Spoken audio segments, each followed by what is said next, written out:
Aayusin ko na yung mga pinamili namin kahapon sa Kabayan Angels. Yung Kabayan, doon halos bumibili yung mga Pinoy OFW kasi lahat ng mga items doon is karamihan pang Pilipino. Pero may mga ibang lahi din na bumibili doon. So doon ako bumili ng aking energy drink, darot lang, ng aking paboritong soft drinks. So doon kasi mas mura siya kesa dito sa may malapit na pabilihan. So anim yung binili ko. Gusto ko 10 Angels kasi sabi ko nga wala kaming duty ng 5 days. So sabi ko, kung dito lang ako sa bahay, iisipin ko kung ano yung kakainin ko, iinumin ko, magmemorienda ako, ganon. And nandoon si Tina, ang aking guardian angel sa lahat ng pagkain. Grabe. Sabi niya, ano na yan, yung magdiabetes ka na dyan sa pinanggagawa mo, sa pinangkakakain mo, sa mga kinakain mo, tsaka unhealthy daw ako. So kaya, limit lang. Pero madami akong biniling junk food, Angels. Hindi niya ako napigilan. Kasi may mga times na after magkain ng kanin, nagka-crave ka ng maaalat. And bumili ako ng aking paboritong juice kasi doon ko lang ito siya nabibili, Angels. Minsan lang kami pumupunta. So ilagay ko na to siya sa sa ref para mamaya mainom ko na siya.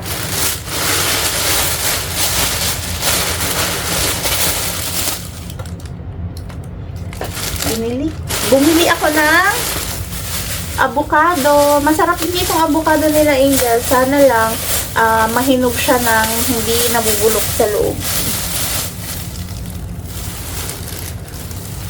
Hindi ko alam kung ilang araw pa bago siya mahinog. Pero I'm willing to wait.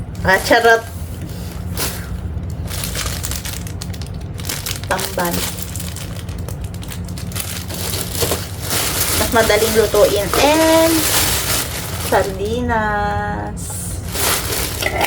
Para pag madalian na lang, tapos tamad talaga ako magluto dito, Angels, kasi nga common yung namin, common kitchen yung pinaglulutuan namin. So ang dami kong kalaban pag magluto. Ay,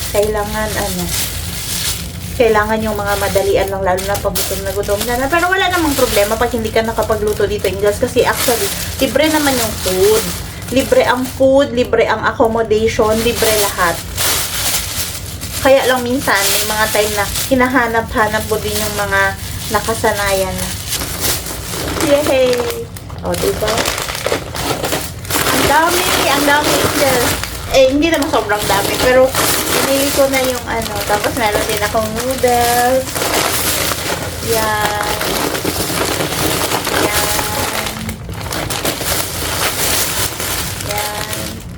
Ito yung aking kakampi during travel kasi madali nga akong mahilo. So kapag nahihilo ako tsaka nagugutom dahil hindi ako nagbe-breakfast, coffee and biscuits lang ako every morning. Tapos yung pag magbiyahe, minsan natatagalan kami. So, kailangan kong may candy. So, ito yung aking kakampi during biyahe.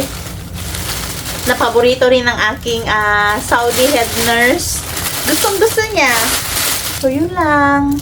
Yung pinamili ko, hindi ako bumili ng mga hotdog, mga skinless na mga tusino, ganun. Kasi hindi lagi ako magluto. So, pag magluto sila Jinjin, magluto sila Tina, sabay-sabay kami kumakain. Damay-damay na. Ganyan yung yung advantage pag may mga mababait kang kaibigan. Magagamit.